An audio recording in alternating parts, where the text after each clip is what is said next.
The inheritance. Captain Maya Chen stood in the docking bay, staring at what the Galactic Confederation had generously gifted to humanity's space fleet.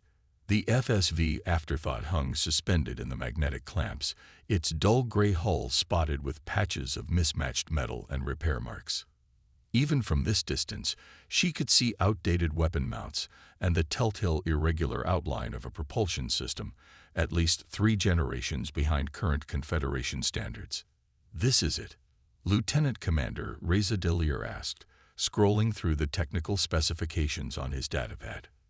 "This is what we've been waiting 6 months for." Maya kept her expression neutral as High Commander Vextora approached, the silicoid's crystalline appendages clicking against the deck plating. All 6 of his eye stalks were oriented toward her, likely watching for any sign of human disappointment or ingratitude. "The FSV Afterthought," Vextor announced, his translation unit rendering his vibrations into standard. "A Corsair-class frigate that served the Confederation admirably for 72 cycles. The Admiralty Board believes it will serve adequately as humanity's first independently commanded vessel." 72 cycles. The ship is older than human spaceflight, Maya thought, but she offered a respectful bow. "We're honored by the Confederation's trust, High Commander." Vextora's upper appendages shifted in what Maya had learned was the silicoid equivalent of condescension. The Admiralty didn't wish to waste newer vessels on unproven command structures. "Your species has only been part of the Confederation for 16 years after all." "Quite generous," Maya replied, "considering our primitive technology." The High Commander either missed or ignored her sarcasm. "Transfer documents have been processed. Afterthought is now under human authority." He paused. "Within operational parameters, of course. The Confederation expects strict adherence to protocols." After Vextora departed, Maya's 5-person command crew gathered around her, their expressions ranging from disappointment to anger. "They've given us their garbage," weapons specialist Elio Conco said, her usual cheerful demeanor nowhere to be found. "This isn't an opportunity. It's an insult." "It's both," Maya countered, already walking toward the boarding ramp. "And we're going to use it." The interior of the Afterthought was worse than its exterior suggested. Outdated control interfaces, minimal automation, and life support systems that wheezed rather than hummed. The bridge, if the cramped command center could be called that, held stations for only 5 crew members, with exposed circuitry and patches of emergency sealant visible behind loose panels. "Chief," Maya called to Shannon Murphy, their engineering specialist who had disappeared into the engine compartment immediately upon boarding. "What's the verdict?" Shannon's voice came through the comm, tinged with both disgust and intrigue. "They've given us a museum piece, Captain. Graviton pulse engines when everyone's using quantum fold. Weapon systems that couldn't penetrate modern shields. And the computational core." She trailed off, laughing. "Let's just say my grandmother's chess computer had more processing power." "But it can fly?" Maya asked. "Oh, it'll fly," Shannon replied. "The question is whether we want to be seen in it." Maya moved to the captain's chair, a rigid seat with minimal padding, and ran her hands over the worn control interfaces. "Gather in the mess hall in 1 hour. I want everyone's assessment of their systems." Exactly 1 hour later, the 5 officers sat around a table in the small mess hall, each having spent time examining their respective stations. The mood was subdued as Shannon finished her technical assessment with, "In conclusion, we have a ship that's 3 generations behind current Confederation technology in every measurable way." "Thank you, Chief," Maya said, standing. "Now, before we discuss what the Afterthought is, let me tell you what it represents." She activated a small holoprojector, displaying the ship's schematics. "For 16 years, humanity has been the Confederation's errand runners. We've been passengers on their ships, subordinates following their protocols, and students learning their technologies." She paused, looking at each crew member. "But we've never been equals." Maya zoomed in on the engine compartment. The Afterthought is the first ship under complete human command. Yes, it's outdated. Yes, it's barely functional. But it's ours. To do what with, Captain? Asked communication specialist Jamal Washington. We're still bound by Confederation protocols. Maya smiled. Protocols that assume we'll use Confederation standard modifications and approaches. She tapped her datapad, and the hologram shifted to show a modified schematic. Before I joined the fleet, I was developing experimental propulsion systems at Titan Research Station. Navigation Officer Minji Park leaned forward. Those projects were shut down when we joined the Confederation. They said our approach was dangerously unpredictable. Exactly, Maya confirmed, because we were approaching space travel differently. Not better or worse, just differently than they had for 10,000 years. She expanded the hologram to show the entire ship. The Afterthought is old enough that it predates many modern Confederation standards. Its systems are basic enough that they can be fundamentally altered rather than just upgraded. Riza, who had been quiet, suddenly understood. You want to rebuild it, not restore it to Confederation standards, but transform it using human innovations they've dismissed. Maya finished. The Confederation has given us their garbage because they don't respect us. I propose we show them why that's a mistake. A new energy filled the room as Maya outlined her vision. Shannon, initially skeptical, began suggesting modifications to the propulsion system that would triple its efficiency. Ellie considered how to repurpose the outdated weapons into something unexpected. Minji theorized about navigation systems that could utilize what the Confederation considered noise in subspace. This is highly irregular, Captain, Riza noted, though his tone held excitement rather than criticism. If the Confederation discovers these modifications, we'll maintain the appearance of standard protocols, Maya assured him. The exterior and all inspection access points will show only minor, approved human adaptations. But beneath that, we build something they've never seen before. Shannon finished, already sketching designs on her datapad. For the next 3 months, the Afterthought remained docked at Outpost 47, officially undergoing human adaptations to crew interface systems. The Confederation paid little attention to the obsolete vessel, assuming the humans were simply struggling to operate even this outdated technology. Behind closed hatches, however, the small human crew worked tirelessly. Shannon completely redesigned the propulsion system, implementing theoretical technologies that the Confederation had dismissed as inefficient or unstable. Ellie reconfigured weapons that appeared weaker on standard scans, but could focus energy in ways Confederation shields weren't designed to counter. Minji developed navigation systems that could perceive and utilize dimensional variances that Confederation science considered irrelevant. When High Commander Vextora came for the mandatory inspection before their first patrol assignment, Maya led him through carefully prepared areas of the ship. You've made minimal modifications, he noted, sounding both surprised and slightly disappointed. We're still learning the systems, Maya replied humbly. We'd focused on interface compatibility and habitat adjustments for human comfort. Vextora's eye stalks swiveled toward a partially exposed panel where a fraction of Shannon's modified circuitry was visible. This configuration is non-standard.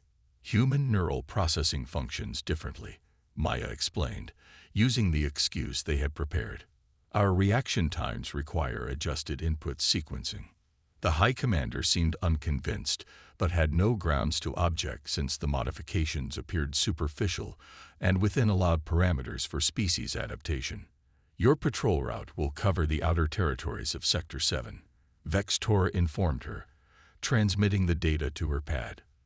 This is a formality only. No significant activity has been reported in that sector for over 30 cycles. Maya recognized the assignment for what it was, the most remote, uneventful patrol route possible, another reminder of humanity's low status. We're honored to serve the Confederation in any capacity, she said with a practiced smile. 2 days later, the Afterthought departed Outpost 47. From the outside, it still appeared to be an obsolete, barely functional frigate. Inside, however, the ship had been transformed. The bridge hummed with energy as systems came online, interfaces glowing with data displays unlike anything in the Confederation fleet. All systems functioning within our parameters, Captain, Shannon reported from engineering, emphasizing our with satisfaction. Navigation ready, Minji confirmed. Conventional drives showing normal operation. She didn't mention the modified systems hidden beneath the standard controls. Set course for Sector 7. Conventional speed, Maya ordered. Let's show everyone exactly what they expect to see.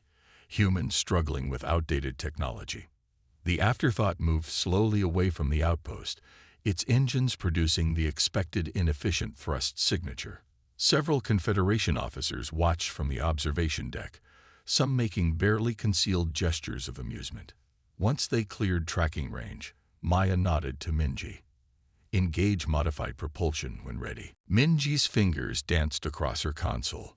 Modified propulsion engaged. The ship's vibration changed subtly as the conventional engines went idle and Shannon's experimental system activated. There was no visible change from outside, but the afterthought accelerated to speeds that would have shocked the Confederation engineers. Estimated arrival at patrol zone. 6 hours, Minji reported. Conventional drive would have taken 3 days. Maya settled into her captain's chair, allowing herself a moment of pride in what they had accomplished. Let's hope Sector 7 is as uneventful as promised. We could use the additional testing time. Her wish would not be granted. 12 hours into their patrol of the supposedly empty sector, Jamal straightened at his communication station. Captain, I'm detecting a distress signal. It's faint, using an old frequency. Source? Maya asked, immediately alert. Outpost Horizon. It's a small research station near the boundary with Sector 8. Put it through. The message was fragmented, breaking up every few words. Under attack. Unknown vessels. Shields failing. Request immediate assistance. Any Confederation vessels closer than us? Maya asked. Jamal checked his readings. Negative, Captain. Nearest patrol is 6 hours away at maximum speed. How long would it take us to reach them? Minji calculated quickly. 2 hours with conventional drives. 20 minutes with our modifications at full capacity. Maya considered their options. Using their modified systems would reveal their capabilities sooner than planned. But lives were at stake. Set course for Outpost Horizon. Full capacity, she ordered. Jamal, send standard response on Confederation channels. Let them know we're responding but don't specify our arrival time. What about our modifications, Captain? Riza asked quietly. This will expose them. Then we'd better make sure it's worth it, Maya replied. Ellie, prepare weapons systems. We don't know what we're facing. As the afterthought changed course, accelerating to speeds impossible for its class, Maya wondered what they would find at Outpost Horizon. Whatever it was, humanity's first independent starship was about to make its true debut, not in a ceremonial patrol, but in combat. The Reckoning. The afterthought dropped out of its modified propulsion state at the edge of the Horizon Outpost system. The small research station orbited a gas giant, its structure barely visible against the planet's swirling atmosphere. 3 unknown vessels surrounded it, sleek, black ships with predatory lines and pulsing red energy signatures. Analysis, Maya ordered, studying the tactical display. Unknown configuration, Ellie reported from weapons. Not in any Confederation database. Energy readings suggest advanced weapons. They're cutting through the outpost's shields systematically. Life signs on the outpost. Jamal worked his sensors. 27. Mostly human and Arcadian researchers. They're using a boarding tube, Riza observed, pointing to where one of the attacking ships had attached to the station. This isn't just destruction. They are taking something. Maya made her decision quickly. Hail the outpost. A moment later, a harried-looking human appeared on screen, blood trickling from a cut on his forehead. Alarms blared in the background, and smoke filled the command center behind him. "This is Director Fraser of Horizon Outpost," he managed. "Whoa. Captain Chen of the FSV Afterthought." Maya cut in. "We received your distress call. Status." Fraser looked momentarily confused. "Afterthought? The patrol frigate. How did you?" He shook his head. "We're being boarded. They've breached sections 3 through 7. They're after our quantum resonance research." "Hold on, Director. We're moving to engage." Fraser's eyes widened. "Captain, no. These are dredger ships. They've destroyed Confederation cruisers twice your size. You need to wait for reinforcements." "No time," Maya replied simply. "Chen out." She turned to her crew. "Tactical assessment. 3 vessels, Captain," Ellie said. "All significantly outgun our conventional weapons. Their shields appear to be energy diffusion type. Standard Confederation weapons would be ineffective." "And ours?" Ellie smiled grimly. "Our modifications should penetrate their shields at the right frequency."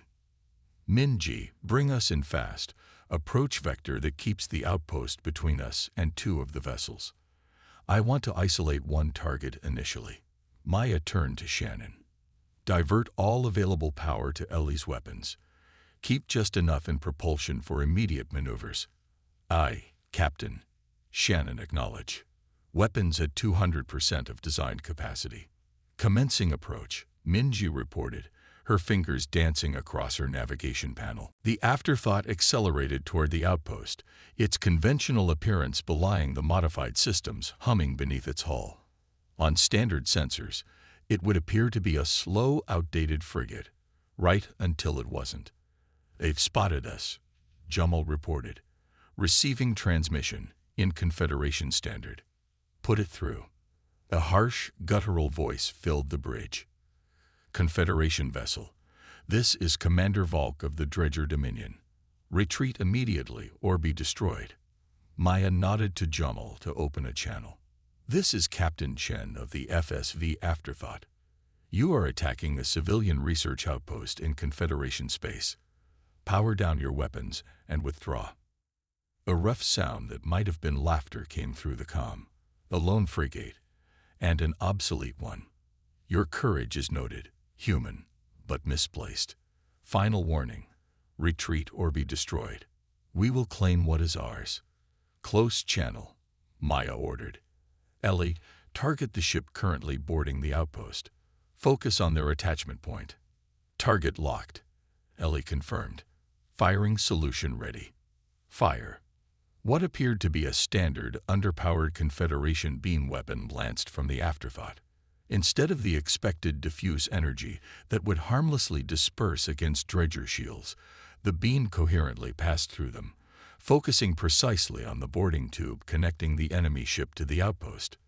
The tube disintegrated in a flash of energy, the explosive decompression forcing the dredger ship to activate emergency protocols and push away from the station.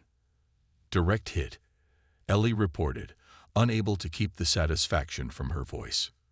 "Their boarding tube has been severed. Minimal damage to their hull, but they're disengaging from the outpost. All 3 vessels are reconfiguring," Jamal warned. "They're turning toward us." "As expected," Maya said calmly.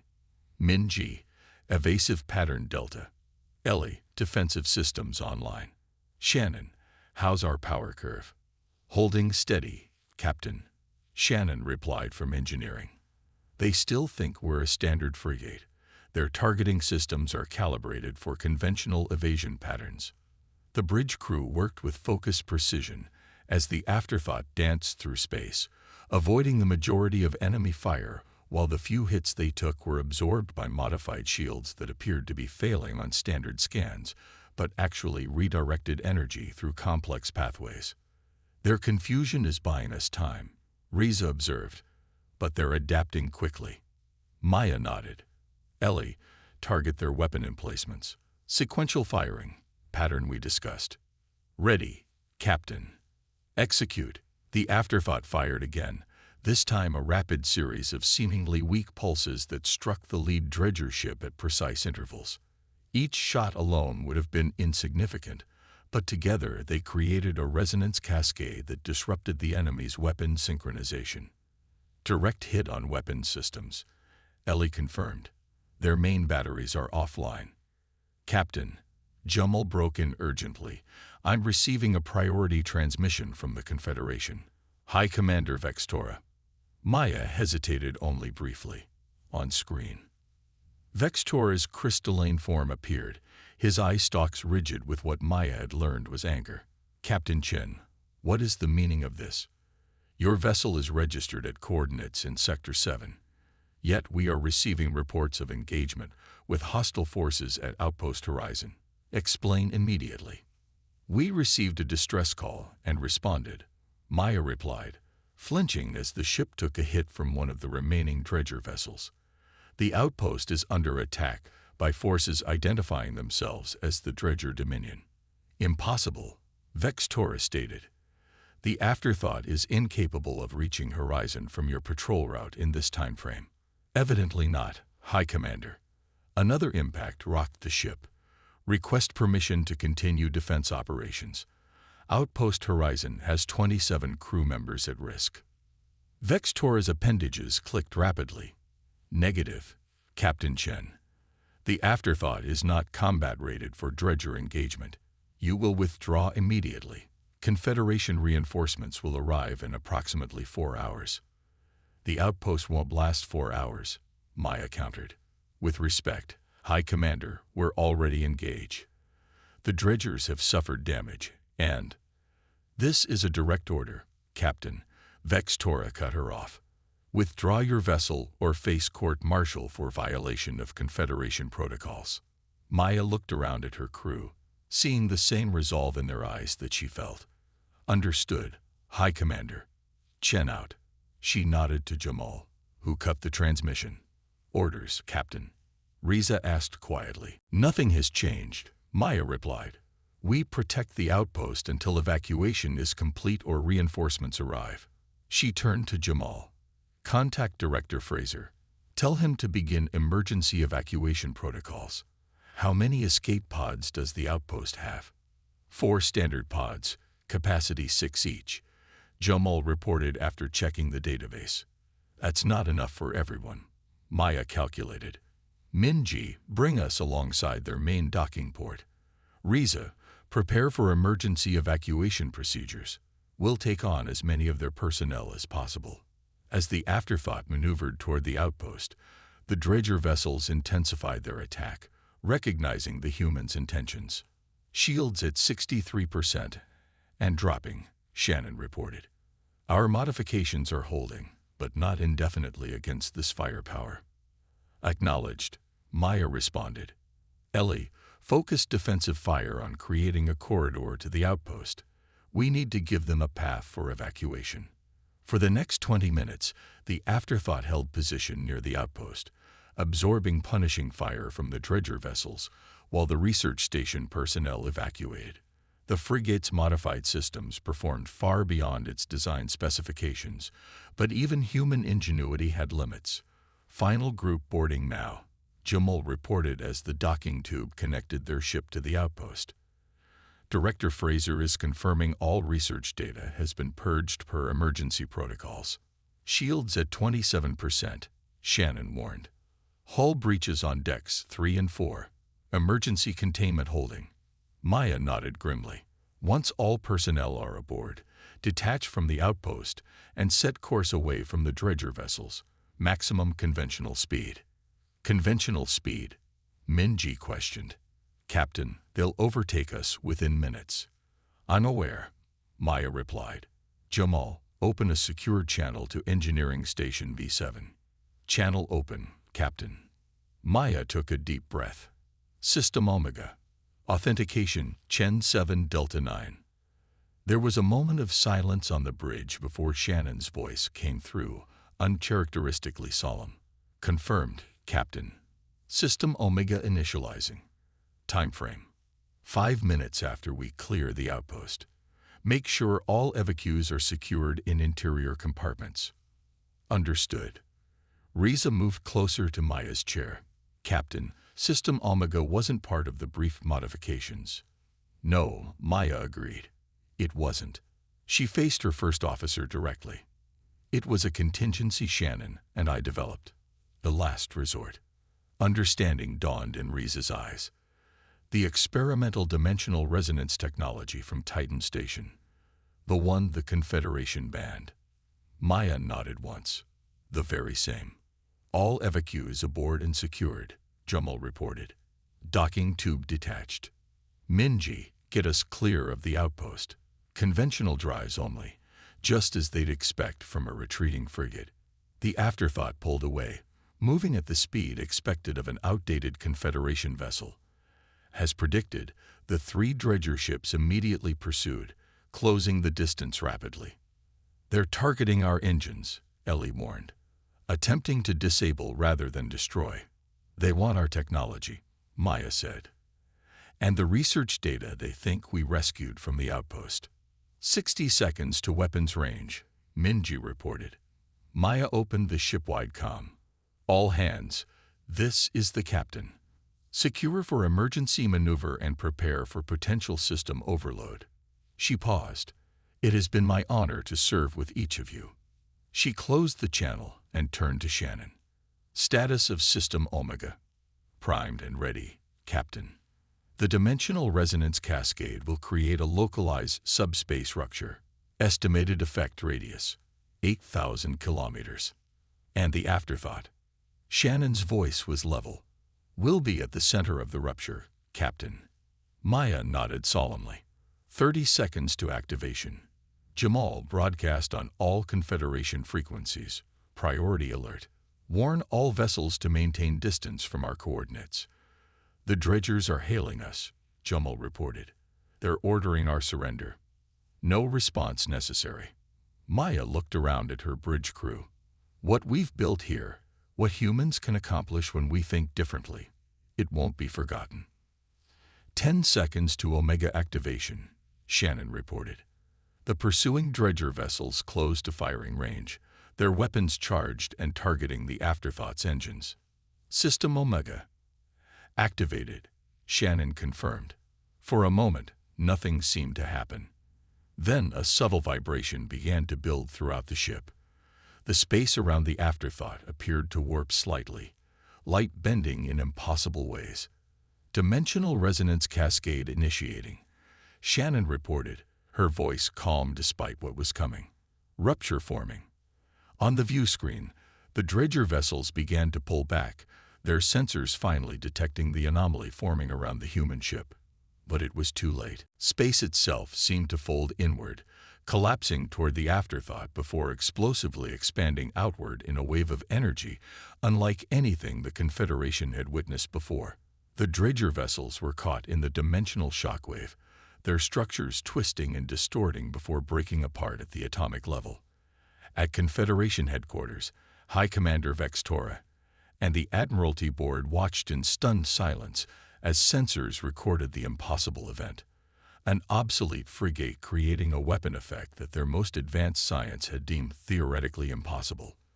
When the rupture finally collapsed upon itself, there was nothing left of the Afterthought or the dredger vessels, only a slowly stabilizing region of space where fundamental constants had been temporarily rewritten. Impossible, one admiral whispered. Vextora's crystalline form had lost its usual luster. They sacrificed themselves, he stated, to save a research outpost. Not just that, another admiral corrected, reviewing data from the recovered evacuees.